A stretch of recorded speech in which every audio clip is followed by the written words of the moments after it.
자, 시작하겠습니다. 일단 상황 판단이고요. 지난주까지 헌법 하셨죠? 그러면은 헌법은 어쨌든 암기해야 되는 과목이니까 계속 이제 그 반복 수달이 중요한데 다시 약간 PSAT 쪽으로 머리를 좀 바꾸셔야 되는 시점입니다. 그래서 PSAT는 아시겠지만 뭘 알면 맞추고 모르면 틀리고 이런 것이 아니라 얼마나 이제 주어진 정보 안에서 문제를 빠르게 해결하고 뭐 이런 거에 관한 얘기잖아요. 언어 논리, 자료에서 상황 판단 이렇게 그리고 그래서 이제 상황 판단을 저랑 같이 공부를 하게 됐고요. 지난 언제는 잘 기억이 안 나요. 5월쯤이었나? 그때 아마 저랑 이제 아마 기본반 수업을 같이 하셨을 때 그때 이제 8회 했던 걸로 기억이 나는데요. 8회인가 6회인가 약간 헷갈리네요. 하여튼 그때 이제 기본반이 있었고요. 이제 지금은 약간 심화반 이렇게 됩니다. 신림동에서 돌아가는 분위기랑 약간 비슷하게 돌리는 건데 신림동 보통 이렇게 돌아가요. 이제 2월에 우리가 시험이 있잖아요. 그러면 2월부터 한 4월 내지 5월까지는 이때는 약간 소강 상태. 이때 시험 보고 충격에 빠져 있으니까 여기서 이제 갑자기 또 이제 합시다 뭐 이렇게 하면은 내가 떨어졌다고 생각하고 하자 그러냐 뭐 이렇게 하면 기분 나쁘잖아요.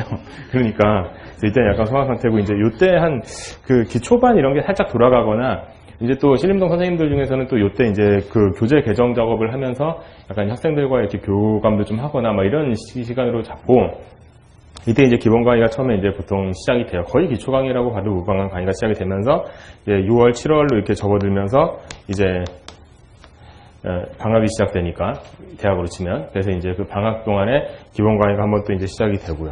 이렇게 돼요. 그 다음에 이제 9월부터 시작하면 이제 이제 학교는 개강을 하고, 신림동도 이제 슬슬 찬바람 불기 시작하는 시점이잖아요. 찬바람 불면 공부한다 뭐 이런 얘기 있는 것처럼, 찬바람 불면 이때부터 이제 약간 심화 뭐 이런 게 좀 시작이 되고요. 그 다음에 한 11월 뭐 이렇게 12월 요 정도 해가지고는 이제 전범위 모의고사 뭐 이렇게 보통 흘러가요. 이게 1년 단위가. 그러고 나서 이제 12월부터 1월 정도까지는 뭐 파이널 무강을 좀 하거나 아니면은 그냥 뭐 테마별로 하거나 또 여러분들이 스스로 이제 정리해야 되는 시점도 있기 때문에 이때 이제 강의를 자주 이제 피질 않거나 뭐 이런 식이 되고 다시 이제 2월에 시험 뭐 이런 식으로 이제 흘러갑니다. 대충이요. 근데 우리는 지금 요 시점 정도가 됐잖아요. 그래서 약간 뭐 이렇게 왔다 갔다 하는 측면, 이 헌법이 끼어들어가가지고 이게 이제 둘이 합쳐져가지고 약간 심화 이 정도로 볼 수는 있는데 어쨌든 여기는 약간 이제 우리 교재 이런 걸로 상황 판단이 뭔지 이런 걸 준비했던 시간을 지난번에 이제 가졌다면 이번 시간에는 이제 심화 강의에서 심화 강의 형태는 보통 하프 모의고사로 진행을 합니다. 그래서 그러니까 하프 모의고사니까요. 그래서 이제 딱 절반을 푸는 걸로 처음에 시작을 하거든요. 근데 하프 모의고사는 이 전범위 모의고사 이때가 전범위 모의고사라고 볼 수 있는 전범위 모의고사가 이제 시작이 되는데 전범위 모의고사는 이제 40문제를 실제로 풀죠. 여기는 20문제가 되고요. 저희는 이제 상황 판단을 이렇게 할 거란 얘기예요. 근데 이 40문제는 정말로 그냥 뭐 실제 문제와 비슷한 형태로 그러니까 뭐 무슨 말하자면 진도도 없고 뭣도 없고 그냥 시험처럼 한 8번, 6번 이 정도로 그냥 계속 이제 훈련시키는 이런 시간이라고 보면 된다면 여기는 약간은 그래도 아직은 좀 더 다져나가야 되는 시점이라고 볼 수 있기 때문에 그래서 여기는요 제가 나름대로는 조금은 그 매 회차마다 우리가 지금 8번 만날 건데 8번 동안 매 회차마다 조금씩의 이제 테마라면 테마고 약간의 컨셉이라면 컨셉 같은 게 좀 있어요. 저랑 상황 판단을 들어보셨던 분들은 같이 공부했던 분들은 알 테고 뭐 처음 보시는 분들도 물론 처음 보시는 분들은 상황 판단 이거에 대한 약간 개념이 어느 정도까지 잡혀 계신지는 모르겠으나 상황 판단은 이 세 과목에 비해서 이 세 과목 중에 가장 뭘 잘해야 잘하는지 모르는 과목입니다. 그죠? 얘는 국어 빨리 잘 읽으면 글 잘 읽으면 좋겠다.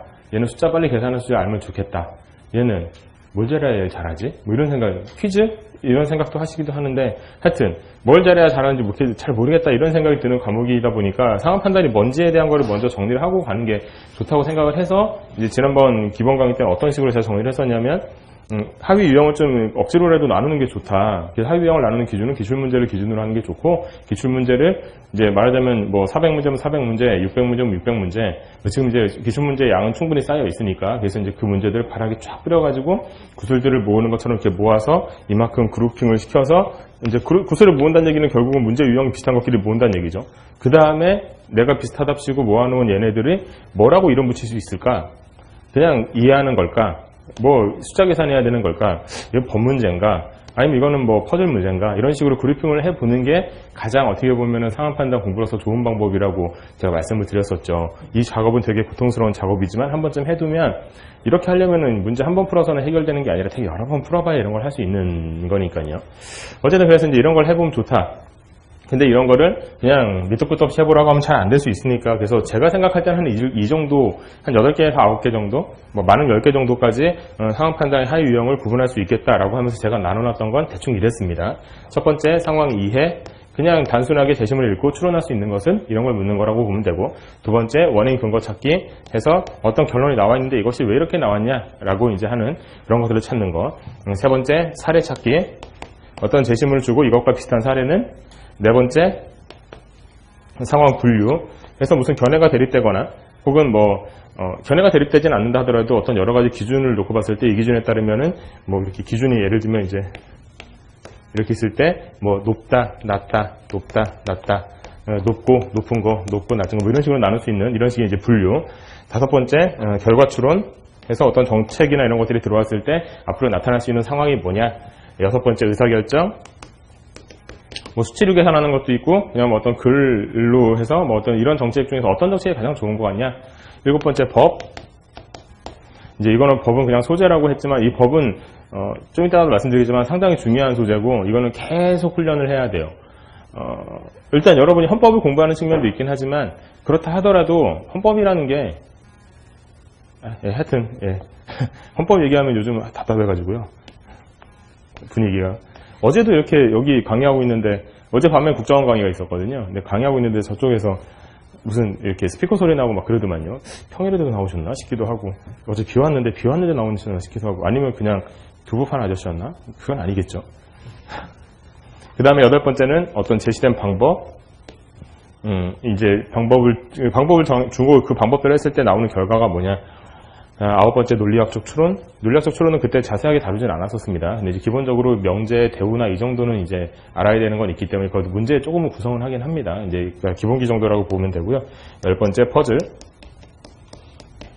이 정도로 제가 이제 하위 유형을 나눈다고 했어요. 이거는 뭐 절대적인 건 아니라고 했고, 이 정도에서 여러분들이 좀 바꿔도 되고, 대충 이런 게 그냥 상황 판단이구나라는 거를 아시면 좋은데, 이런 것들이, 항상 말씀드리지만 이거는 제 생각이 이렇다는 얘기고, 다른 분들이 보기엔 또 다를 수 있고, 여러분들이 보기엔 또 다를 수 있고, 그래서 상황 판단 교과서가, 그러니까 16명에 도는 상황 판단 교재가 다른 교재들에 비해서 확실히 강사들 개개인의 그 상황 판단을 바라보는 그런 게 더 되게 많이 묻어나요. 그래서 되게 많이 달라요. 이 사람 상황 판단 교재, 저 사람 상황 판단 교재가 되게 많이 다른 게 또 이제 상황 판단 부분이기도 하죠. 자, 이제 이런 것들 중에서요. 근데 법 얘기하다가 약간 살짝 샜는데 법 같은 경우는요. 여기 있는 10가지 유형들 중에서 뭐 이거보다 더 나눌 수도 있겠지만 10가지 유형 중에서 가장 중요한 소재라고 생각을 해요. 그래서 얘만 소재고 나머지는 다 문제 푸는 방법이죠. 왜 중요한 소재냐면 많이 나오니까 그리고 어려우니까. 그래서 그리고 조금 하면은 이게 익숙해질 수 있는데 의외로 많이들 힘들어 하시기도 하고 한국 사람이 한국 사람이랑 한국말로 얘기하는데 되게 어려운 게 또 이제 법이라는 테마기도 하고 막 그렇잖아요. 그래서 이제 요런 10가지 중에서 적당히 이제 제가 대본에 해가지고 이걸 8번으로 통합해서 이제 강의를 구성을 할 텐데 대충 이래요. 대충 어떻게 되냐면 20문제를 저희가 이제 풀 텐데 20문제 중에서요. 앞에 한 6, 7문제는 무조건 법이에요. 얘는. 그러니까 거의 이 법은 계속 준비를 해야 되기 때문에요. 6문제, 뭐 적으면 4문제, 3문제, 5문제가 될 수도 있고 많으면 뭐 더 많을 수도 있는데 하여튼 앞에 몇 문제 정도는 법 문제를 이제 처음에 좀 내고요. 그 다음에는